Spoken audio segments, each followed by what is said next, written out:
இதுவரை செல்வத்தில் மட்டுமே வாழ்ந்த நீ இன்று வறுமையில் வாழத் தொடங்கியிருக்கிறாய். செல்வத்தை மட்டுமே வாழ்க்கையில் கண்டவனுக்கு வறுமையில் வாழ முடியாது. வறுமையில் வாழ்வது மிகவும் கடினம். அதற்கு பழகுவதற்கே பல நாட்கள் ஆகும். பல நாட்கள் அல்ல, பல வருடங்கள் ஆகும்.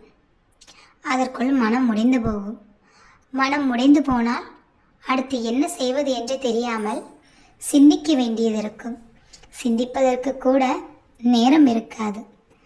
வறுமை என்பது அவ்வளவு கொடிய நோய்.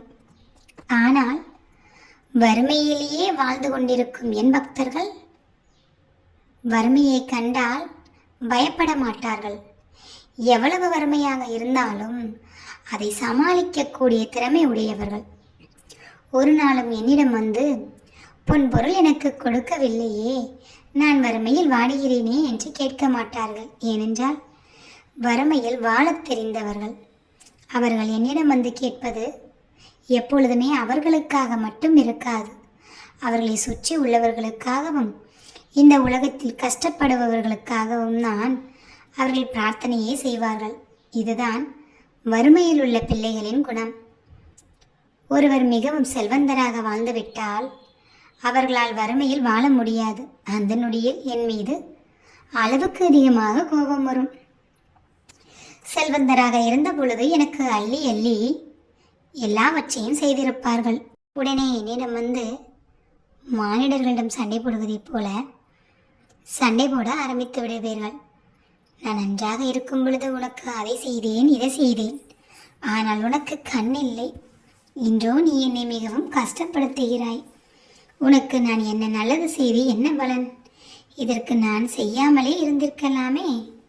இவ்வளவு செய்தும் கொஞ்சம் கூட யோசிக்காமல் என் வாழ்க்கையை இப்படி தள்ளிவிட்டு விட்டாயே, இது உனக்கே நியாயமா என்று என்ன திட்ட வேண்டுமோ, வாயில் என்ன வருகிறதோ அதையெல்லாம் திட்டி தீர்த்து விடுவது.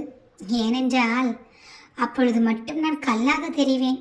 நீ கல்தானே, உனக்கு எங்கே தெரிய போது என் கஷ்டம் என்று என் பிள்ளைகள் சொல்லிவிடுவார்கள். ஆனால் அவர்கள் நன்றாக இருக்கும் பொழுது நான் கல்லாக தெரியாது. ஏனென்றால் எனக்கு ஒவ்வொன்றும் செய்யும் பொழுது, செல்வங்கள் கொட்டும் பொழுது, என் அம்மா நான் நல்லது செய்வதால், என் அம்மாவுக்கு நான் அபிஷேகம் செய்வதால், என் அம்மாவை நான் வணங்கி வருவதால் எனக்கு அள்ளி அள்ளி குடிக்கிறார்கள் என்று என்னை பற்றி பெருமையாக பேசுவார்கள். அதே நேரத்தில் வாழ்க்கை சறுக்கும் பொழுது என்னை என்னவோ சொல்லி திட்ட ஆரம்பித்து விடுவார்கள். ஏன் பிள்ளைகளே, நன்றாக இருந்தாலும் தாழ்ந்து போனாலும் மனம் எப்பொழுதுமே ஒரு நிலையில் இருக்க வேண்டும். எப்பொழுதுமே அன்பு என்பது நிலைத்திருக்க வேண்டும். அந்த அன்பை கோபத்தால் எப்பொழுதுமே விட்டுவிடக்கூடாது. இது என்னிடம் மட்டும் சண்டை போடுவதல்ல. உனக்கு நெருக்கமான உறவுகளிடம் போய் கூட நீ சண்டை போடுவாய். நான் நன்றாக இருக்கும் பொழுது உனக்கு அதை செய்தேன், இதை செய்தேன் என்று வறுமையில் வாடுகிறேன். ஆனால் எனக்கோ நீ எந்த நல்லதும் செய்ய வரவில்லை. உனக்கெல்லாம் செய்தேன் பார், என்னை சொல்ல வேண்டும் என்று வாய்க்கு வந்தபடி திட்டிவிடுவீர்கள். அவர்களின் பக்கத்தில் என்ன நியாயம் இருக்கிறது? உங்களுக்கு ஏன் அவர்கள் உதவவில்லை என்று சற்றும் கூட சிந்திக்க மாட்டீர்கள். இதுதான் பிள்ளைகளே காரணம். நன்றாக தெரிந்து கொள்ளுங்கள். செல்வத்தில் வாழ்ந்துவிட்டு வறுமையில் வாழ்வது மிகவும் கொடியதுதான். ஆனால் அந்த வறுமையிலும் வாழ பழகிக்கொள்ள வேண்டும். எப்பொழுதுமே செல்வந்தராகவும் இருக்க முடியாது, வறுமையாகவும் இருக்க முடியாது. இரண்டும் வாழ்க்கையில் நிரந்தரம் அல்ல. இந்த பூமியில் பிறந்துவிட்டால் யாவற்றையும் அனுசரித்துதான் வாழ கற்றுக்கொள்ள வேண்டும். அப்படி கற்றுக்கொண்டால்தான் வாழ்வு வளமிக்கதாக இருக்கும். வாழ்வு வளமானதாக இருக்க வேண்டும் என்று நினைத்தால் உங்கள் வாழ்க்கையில் எது வந்தாலும் அதை ஏற்றுக்கொள்ளக்கூடிய பக்குவத்தை நீங்கள் வளர்த்து கொள்ள வேண்டும். அது எதுவாக இருந்தாலும் சரி, எவ்வளவு கொடியதாக இருந்தாலும் சரி, அதையும் தாண்டி போக பழகிக்கொள்ளுங்கள்.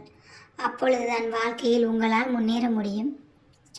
இதுவரை செல்வத்தில் இருந்து இப்பொழுது வறுமையை கண்ட நீங்கள் சற்று கடினமாக முயற்சி செய்து ஓடி ஓடி உழைத்தால் நிச்சயமாக இழந்த செல்வத்தை மீண்டும் உங்களால் ஒரு நாள் பெற முடியும்.